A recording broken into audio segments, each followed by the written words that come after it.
Welcome to पवित्र academy. और आज हम जो पेपर डिस्कस करने वाले हैं वो है हमारा जुलाई 2019 पेपर 1। और ये जो पेपर हुआ था ये हुआ था 7 जुलाई 2019 को। ठीक है, तो देर ना करते हुए जल्दी जल्दी से इसको स्टार्ट करते हैं। चलिए चलते हैं पहले क्वेश्चन पे, सीडीपी सेक्शन के। अकॉर्डिंग टू जीन पियाजे चिल्ड्रन, जीन पियाजे के अनुसार बच्चे। देखिए जीन पियाजे को अगर हम थोड़ा सा समझे पहले, हमें पता है जीन पियाजे is the father of constructivism, या हम कहेंगे कि रचनावाद या निर्माणवाद के जनक है। कौन? जीन पियाजे। तो यहां पर बात यह आती है कि रचनावाद या कंस्ट्रक्टिविज्म या निर्माणवाद का अर्थ क्या है।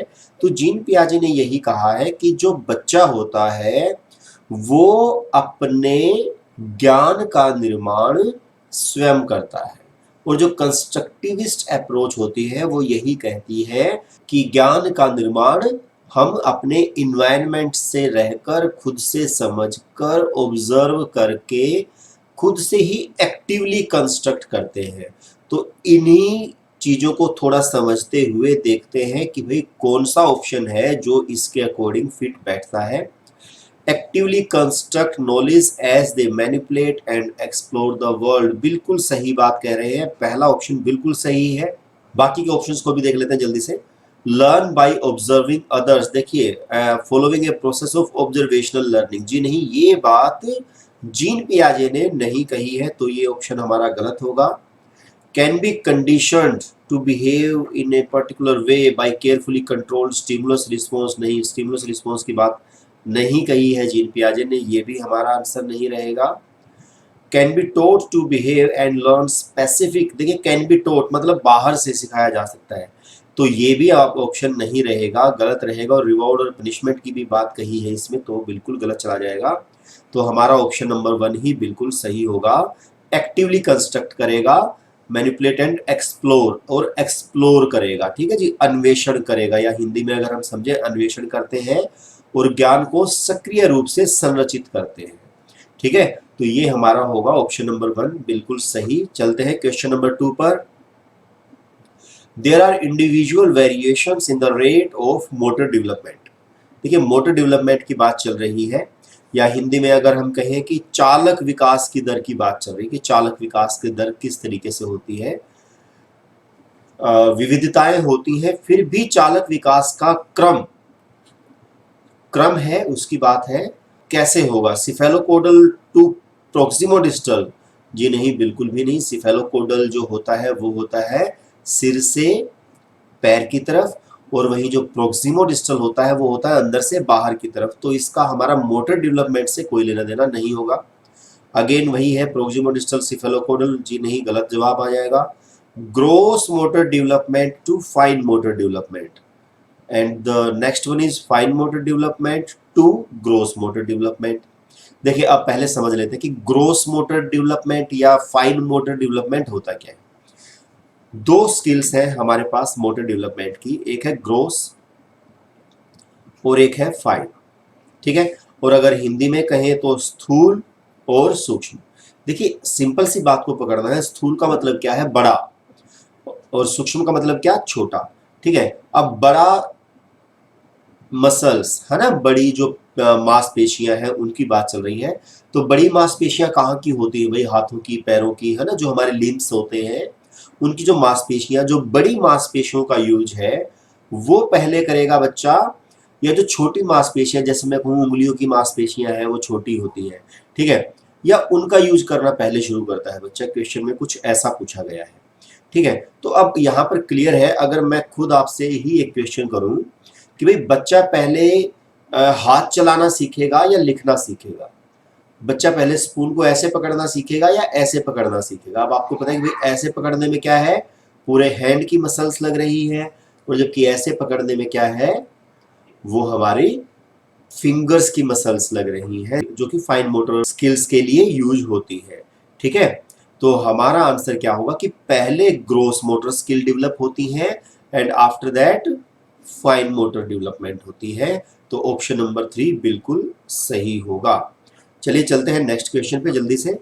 The period that initiates the transition to adulthood, देखिए ट्रांजिशन टू अडल्टहुड या हिंदी में हम कहेंगे वयस्कता के संक्रमण की पहल, मतलब जहां से बच्चा वयस्क हो जाता है तो उसको हम क्या कहेंगे, मतलब वो स्टेज कौन सी होगी जहां से ट्रांजिशन अडल्टहुड का शुरुआत होती है, इनिशिएट होता है। तो देखिए बड़ा ही इजी क्वेश्चन है, ये होगी क्या, अडोलसेंस। अडोलसेंस मतलब किशोरावस्था। किशोरावस्था का मतलब क्या है, यहाँ पर क्वेश्चन क्या पूछ रहा है कि वो स्टेज कौन सी है जिसके बाद में अडल्टहुड शुरू हो जाती है। ठीक है, तो अडोलसेंस या किशोरावस्था के बाद में अडल्टहुड शुरू हो जाती है। किशोरावस्था जो चलती है हमारी 12 से लेके 18, 19, 20 अलग अलग बुक्स में अलग अलग होता है। ठीक है, और इसके बाद में हम मानते हैं कि अब हम अडल्टहुड में आ गए हैं, तो वो क्या होगा, हमारा आंसर अडोलसेंस या किशोरावस्था, ऑप्शन नंबर 1 ही बिल्कुल सही है। ठीक है, नेक्स्ट क्वेश्चन देखते हैं। A child argues that Heinz should not steal the drug medicine that can save his life because he will be caught and sent to jail if he does so। देखिए ये जो आया है question, ये आया है कहां से, कोलबर्ग से। ठीक है, कोलबर्ग ने क्या किया था, शिकागो शहर के 72 बॉयज पर एक्सपेरिमेंट किया था। उन्होंने क्या किया था, उनको कहानियां सुनाई थी। ठीक है, और उन्हीं में से एक कहानी किसकी थी, हाइंस की, या हिंज भी बोल देते हैं हिंदी में इसको। ठीक है, हाइंस डिलेमा के नाम से ये कहानी थी। और इसमें क्या था कि भाई इसकी वाइफ बीमार थी और वो मेडिसिन लेने के लिए जाता है, पैसे कम होने के कारण से वो चोरी करता है। तो यहाँ पर देखिए जैसा कि कोलबर्ग ने भी कहा है कि ये चीज मैटर नहीं करती है कि बच्चे का जवाब क्या होता है, हाइज ने सही किया या गलत किया, ये मैटर नहीं करता है। मैटर क्या करता है कि वो जो भी कर रहा है उसके पीछे रीजन क्या दे रहा है, मतलब उसने एम्फेसिस किया मोरल रीजनिंग पर। ठीक है जी, उसने बात की मोरल रीजनिंग की, या हिंदी में अगर हम कहें तो नैतिक तर्कणा। ठीक है जी, नैतिक तर्कणा की बात की कि भाई किस तर्क के आधार पर वो अपनी बात को सही या गलत ठहरा रहा है। और यहां पर अगर आप समझें तो यहां पर क्या है कि भाई उसको ड्रग नहीं चुरानी चाहिए थी, उसको दवाई चोरी नहीं करनी चाहिए थी। क्यों, क्योंकि यदि वह ऐसा करता है तो उसे पकड़ा जाएगा और जेल भेज दिया जाएगा। तो अब आप यहाँ पर समझ सकते हैं, जो बच्चा रीजनिंग कर रहा है, जो बच्चा कारण बता रहा है, वो क्या है कि वो पनिशमेंट के डर से मना कर रहा है कि भाई अगर पकड़ा गया तो फिर जेल से हो जाएगी। ठीक है, तो मतलब कहने का कि वो पनिशमेंट की बात कर रहा है, वो दंड के डर की वजह से ऐसा कर रहा है। तो इसमें जो अगर हम ऑप्शंस को देखें तो ऑप्शन नंबर 3 जो है वो इसी स्टेज की बात करता है कि the punishment and obedience orientation, मतलब जब हम नैतिक कार्य करेंगे दंड से बचने के लिए। तो हमारा आंसर क्या होगा, ऑप्शन नंबर 3। चलिए नेक्स्ट क्वेश्चन देखते हैं भाई। लेव Vygotsky referred to the verbal dialogues that children have with themselves। ठीक है, verbal dialogue that children have with themselves, मतलब कई बार होता है, आपने भी शायद नोट किया हो, जो छोटे बच्चे होते हैं वो आईने के सामने खड़े होके या अपने आप से कुछ काम करते हुए खुद से ही बातें बातें करने लग जाते हैं। ठीक है, खुद ही बोलते रहेंगे, खुद ही उसका जवाब देते रहेंगे। तो इस तरीके से बोलने को लेव वाइगोत्स्की ने क्या कहा है, ये है हमारा क्वेश्चन। और लेव वाइगोत्स्की ने इसको कहा है प्राइवेट स्पीच या व्यक्तिगत वार्ता। और यही अगर इसी क्वेश्चन में लेव वाइगोत्स्की की जगह होता जीन पियाजे, ठीक है, अगर होता जीन पियाजे तो हमारा आंसर होता ऑप्शन नंबर 1, क्योंकि जीन पियाजे ने इसे एगोसेंट्रिक स्पीच कहा है, वहीं पर लेव वाइगोत्स्की ने इसे प्राइवेट स्पीच कहा है। चलिए नेक्स्ट क्वेश्चन देखते हैं। Associating toys, articles of clothing, household items, occupations and colors with specific sex is a demonstration of। खिलौने, पहनावे की वस्तुएं, घरेलू सामग्रियां व्यवसायों एवं रंगों को विशिष्ट लिंग के साथ संबंधित करना क्या प्रदर्शित करता है? देखिए, अलग अलग समाज में क्या होता है, अलग अलग जो काम है, जो अलग अलग टास्क है, वो असाइन कर दिए जाते हैं कि भाई ये काम औरतों के रहेंगे, ये काम मर्दों के रहेंगे। या फिर हम क्या करते हैं कि भाई अलग अलग उनके पहनावे अलग हो जाते हैं, उनके रहन सहन अलग हो जाता है, उनके काम है वो अलग अलग हो जाते हैं। और इस तरीके से जो बांटना, समाज के अनुसार चीजों को असाइन करना कि आपके ये कार्य रहेंगे, आपके ये कार्य रहेंगे, आपको लंबे बाल रखने हैं, आप छोटे बाल रख सकते हो, आपको ऐसे कपड़े पहनने हैं, आपको ऐसे नहीं पहनने हैं, ये सब जो बनाया गया है इसको हम कहते हैं जेंडर स्टीरियोटाइपिंग या जेंडर रूढ़िवादिता। और यही होगा हमारे इस क्वेश्चन का आंसर। चलिए नेक्स्ट क्वेश्चन देखते हैं, question number 7। In an elementary classroom it is important to dash the experiences that a child brings with her. एक प्रारंभिक कक्षा कक्ष में एक बच्ची अपने साथ जो अनुभव लाती है, ठीक है, उन्हें क्या करना चाहिए? उन्हें अस्वीकार करना चाहिए? जी नहीं, बिल्कुल भी नहीं। उनकी उपेक्षा करनी चाहिए? नहीं। उन पर ध्यान नहीं देना चाहिए? जी नहीं, बिल्कुल ध्यान देना चाहिए। उन्हें शामिल कर उनका संचय करना चाहिए। Option number 4 is very right. और you can say build on, ठीक है, build on the experiences that a child brings with her. ठीक है, तो हमारा आंसर ऑप्शन नंबर 4 होगा, from child centred education point of view. ठीक है जी, आजकल जो हमारी एजुकेशन वो चाइल्ड सेंटर्ड है ना, तो उसके पॉइंट ऑफ व्यू से हमें उनको महत्व देना है। ठीक है, यस, नेक्स्ट क्वेश्चन देखते हैं। ए टीचर शुड, एक शिक्षक को चाहिए, भाई क्या चाहिए शिक्षक को? मैक्सिमाइज कंपैरिजंस अमंग स्टूडेंट्स, भाई उनके बीच में तुलना करनी चाहिए क्या? बिल्कुल भी नहीं करनी चाहिए। Promote students belonging to certain culture, किसी एक विशिष्ट कल्चर के बच्चों को प्रमोट करें? बिल्कुल गलत बात है जी। Ignore cultural differences and diversity among student, बिल्कुल भी नहीं भाई, आप किसी की कल्चरल डिफरेंसेस को या डाइवर्सिटी को इग्नोर नहीं कर सकते। फोर्थ ऑप्शन ही बचा है और यही राइट होना चाहिए। Communicate that she respects and values all cultures in the classroom, बिल्कुल सही बात है। यह संप्रेषित करे कि वह कक्षा कक्ष में सभी संस्कृतियों का सम्मान करती है एवं महत्व देती है। ठीक है जी, बिल्कुल सही बात है। आगे चलते हैं, question number 9। Which of the following constructs does right to education act 2009 advocate? निम्नलिखित संरचनाओं में से शिक्षा का अधिकार अधिनियम 2009 किसकी वकालत करता है? देखिए, जो हमारा शिक्षा का अधिकार राइट टू एजुकेशन एक्ट था 2009, जो कि हमारे देश में लागू हुआ कब से? 1 अप्रैल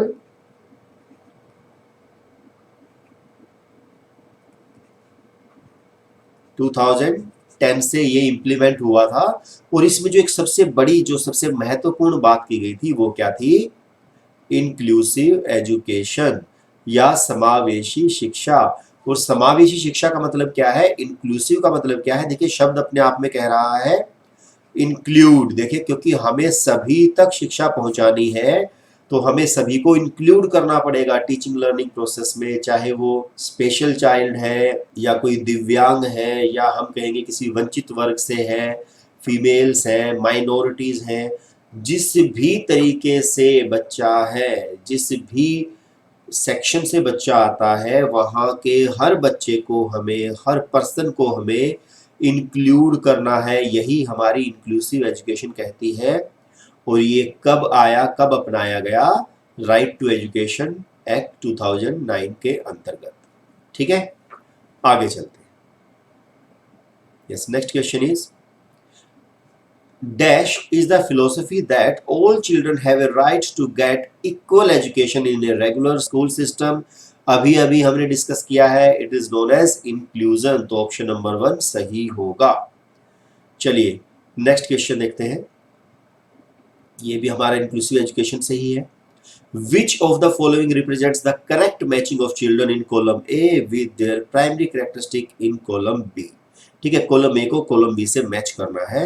अब अगर हम बात करें गिफ्टेड की, तो गिफ्टेड में क्या होगा? ये नहीं होगा, ये भी नहीं है, ये भी नहीं है। हाँ यस, ये गिफ्टेड जो होगा वो क्या शो करेगा? Ability to learn quickly and independently, बिल्कुल सही बात है। लर्निंग डिसेबल्ड क्या होगा, यहां पर ये हो जाएगा लैक्स रीडिंग फ्लुएंसी, उनकी रीडिंग फ्लुएंसी में प्रॉब्लम होती है। यहां पर बात किसकी की जा रही है, डिसलेक्सिया की, ठीक है ना, because dyslexia is a type of learning disability. Creative जो होगा वो क्या होगा, can think of original solution, जो क्रिएटिव होते हैं वो ओरिजिनल सॉल्यूशंस लेके आते हैं, है ना, या मूल समाधानों के बारे में सोच सकता है, बिल्कुल सही बात है। और यहाँ पर जो ADHD मतलब attention deficit hyperactivity disorder जिसको होता है वो क्या होता है, tendency to get distracted easily, तो इसका आंसर होगा ये, ठीक है। तो और अगर हम अब ऑप्शंस को देखें तो फर्स्ट डी इन सभी में आ रहा है, सेकंड विद ए, या सेकंड विद ए यहाँ पर ये आ रहा है, तो हमारा एक बार आगे भी क्रॉस चेक कर लेते हैं, क्रिएटिव का बी होगा, बिल्कुल सही बात है, और फोर्थ का सी होगा, बिल्कुल हमारा आंसर होगा ऑप्शन नंबर 2। ओके, चलिए चलते हैं नेक्स्ट क्वेश्चन पे। चिल्ड्रन लर्न इफेक्टिवली व्हेन, बच्चे प्रभावी रूप से सीखते हैं जब, यस कब सीखते हैं, द टीचर फुल्ली कंट्रोल्स, नहीं भाई टीचर का कंट्रोल फुल्ली नहीं रखना है, हमारा चाइल्ड सेंटर्ड चल रहा है, टीचर सेंटर्ड नहीं चल रहा है, ठीक है। मेमोराइज, मेमोराइज शब्द अपने आप में ही भाई नेगेटिव सेंस का है, ये नहीं होगा। दे कॉपी, नहीं बिल्कुल भी नहीं, कॉपी करना गलत बात है भाई। और देखते हैं फोर्थ ऑप्शन बचा है वही ठीक होना चाहिए। They actively participate in different activities and task, बिल्कुल सही बात है, विभिन्न गतिविधियों एवं कार्यों में सक्रिय रूप से भाग लेते हैं, option number fourth will be right. Yes, next question, children should dash questions in the class, बच्चों को कक्षा में प्रश्न, यस क्या करना चाहिए, इनकरेज टू आस्क, बिल्कुल सही बात है, इनकरेज करना चाहिए। डिस्करेज, बिल्कुल नहीं, डिस्करेज आप नहीं करेंगे। नोट अलाउड, गलत बात। बी स्टॉप्ड, गलत बात। ऑप्शन नंबर 1 होगा हमारा बिल्कुल सही, पूछने के लिए प्रेरित करना चाहिए। यस, 14th क्वेश्चन देखते हैं भाई।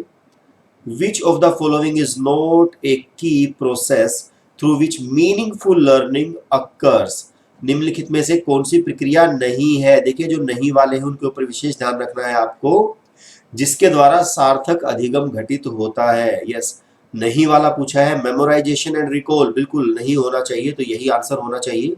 बाकी और को भी देख लेते हैं। यस, प्रैक्टिस करनी चाहिए भाई, रिपीटिशन करना चाहिए, सही है ये, ठीक है। इंस्ट्रक्शन एंड डायरेक्शन होनी चाहिए, एक्सप्लोरेशन एंड इंटरेक्शन तो बिल्कुल ही होना चाहिए। तो ये मेमोराइजेशन जो आ गया है ये नेगेटिव सेंस का है और पूछा गया है नोट, तो हमारा आंसर होगा ऑप्शन नंबर 1। ओके, कंठस्थीकरण एवं स्मरण, क्योंकि यहाँ पर नेगेटिव में पूछा गया है, नहीं था या नोट था। चलिए चलते हैं नेक्स्ट क्वेश्चन पे। When teachers have positive beliefs about students and their abilities, the students, जब शिक्षक को विद्यार्थियों एवं उनकी योग्यताओं के बारे में सकारात्मक विश्वास होता है तब विद्यार्थी, यह जब पॉजिटिव बिलीफ होता है तब विद्यार्थी क्या करेंगे, अच्छा करेंगे भाई। तो जो अच्छे वाला होगा वो देख लेते हैं। Are eager and motivated to learn, बिल्कुल सही बात है। They become relaxed and stop putting any effort, नहीं बिल्कुल भी नहीं। बिकम डीमोटिवेटेड, नहीं डीमोटिवेटेड क्यों होंगे भाई, मोटिवेटेड होंगे, ये भी गलत हो जाएगा। आर नॉट इफेक्टेड, बिल्कुल भाई इफेक्ट क्यों नहीं करेगा, ठीक है। तो हमारा ऑप्शन नंबर 1 बिल्कुल सही होगा, सीखने के लिए उत्सुक एवं प्रेरित रहते हैं। ओके, और अब चलते हैं नेक्स्ट क्वेश्चन पे। चिल्ड्रंस एरर्स, बच्चों की गलतियां, reflect how careless children are, बिल्कुल भी नहीं भाई। एक्चुअली आपको इस चीज को समझना है कि जो गलतियां बच्चे करते हैं उसको हमें पॉजिटिव सेंस में लेना है, क्योंकि पॉजिटिव सेंस में इसलिए क्योंकि भाई गलती कौन करता है, जो कोई कुछ करता है वही गलती करेगा ना। And the second benefit of making errors, कि बच्चे का जब गलतियां करते हैं तो हमें ये समझ में आता है कि बच्चे का जो सीखने का तरीका है वो क्या है, बच्चा कैसे सीख रहा है, कितना वो सीख चुका है और कितना उसे और अभी सिखाने की आवश्यकता है। तो गलतियों को आपको पॉजिटिव सेंस में ही लेना है, इस चीज को आप समझ के चले, ठीक है। तो इस क्वेश्चन को अगर समझें तो शुड बी इमीडिएटली करेक्टेड, नहीं भाई, टीचर करेक्ट नहीं करेगा या रिपीटेड प्रैक्टिस से हम उसको करेक्ट करने के लिए नहीं कहेंगे। Are a part of learning, बिल्कुल सही बात है। And give an insight into their thinking, उससे हमें पता चलता है कि भाई वो क्या विचार करता है, उसमें एक अंतर्दृष्टि हमें मिलती है ना, अधिगम के एक भाग है भाई। अगर सीखेंगे तो गलती भी तो करेंगे, तो ये ऑप्शन बिल्कुल सही होना चाहिए। नेक्स्ट भी देख लेते हैं। आर इनसिग्निफिकेंट, नहीं बिल्कुल भी नहीं, हम कहेंगे कि सिग्निफिकेंट होते हैं, तो हमारा ऑप्शन नंबर 3 जो होगा वो बिल्कुल सही होगा। अधिगम का एक भाग है तथा उनके विचारों में अंतर्दृष्टि देती है। ठीक है, चलिए नेक्स्ट क्वेश्चन देखते हैं।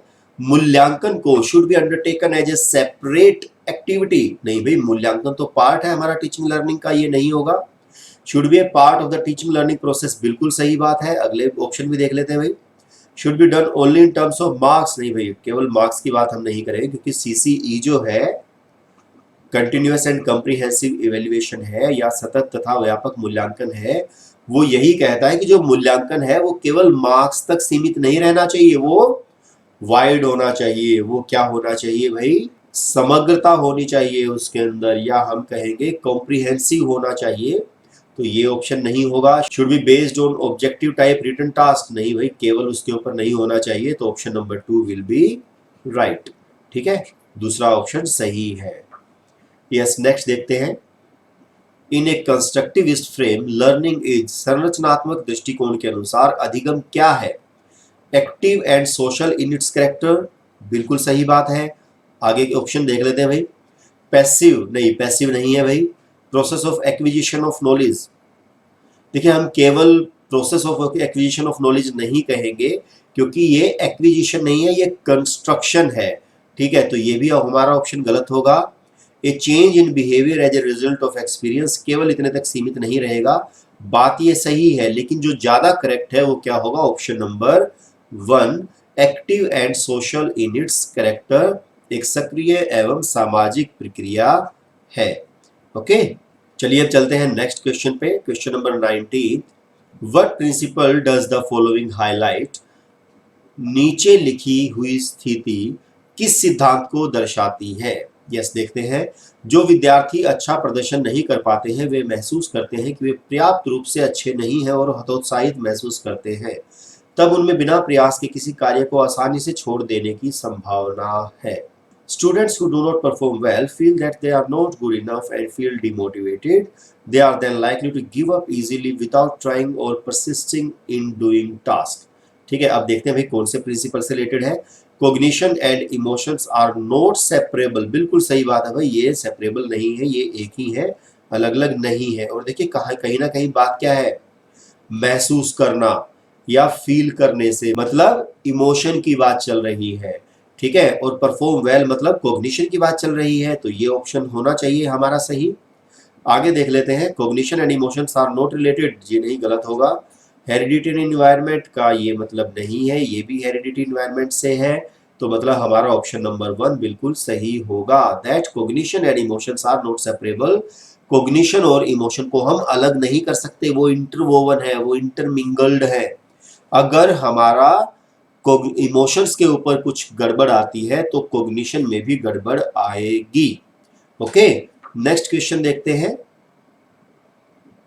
A teacher can encourage children to become effective problem solver, एक शिक्षक बच्चों को प्रभावी रूप से समस्या का समाधान करने में सक्षम बनाने के लिए किस तरह से प्रोत्साहित कर सकती है? Yes, writing step by step solution, जी नहीं, बिल्कुल भी नहीं, बच्चा खुद करेगा भाई। Giving them plenty of opportunities to answer similar kind of questions from the textbook, देखिए plenty of opportunities यहाँ पर पॉजिटिव था, लेकिन जैसे ही टेक्स्ट बुक आया तो ये नेगेटिव हो गया, ये हमारा आंसर नहीं होगा।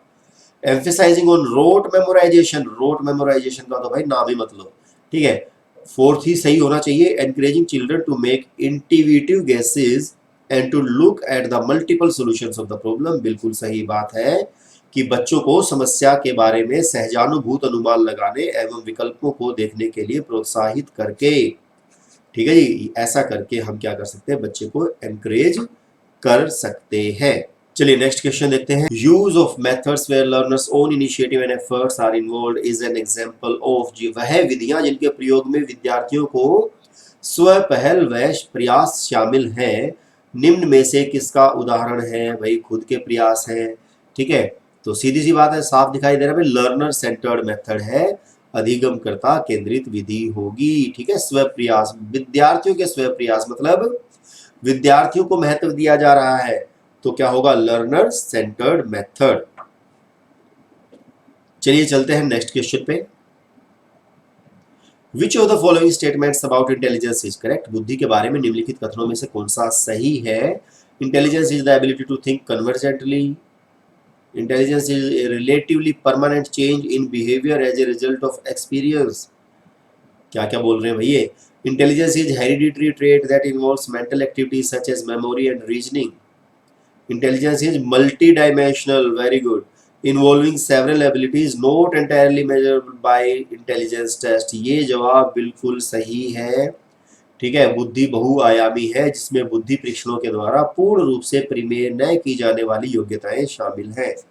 देखिए, इससे अलग जो ऑप्शंस हैं उनमें भी काफी सारी चीजें सही हैं, लेकिन जो मोर एक्यूरेट है, जो बिल्कुल सही है, वो होगा हमारा ऑप्शन नंबर 4, जो कि हमारा आंसर रहेगा।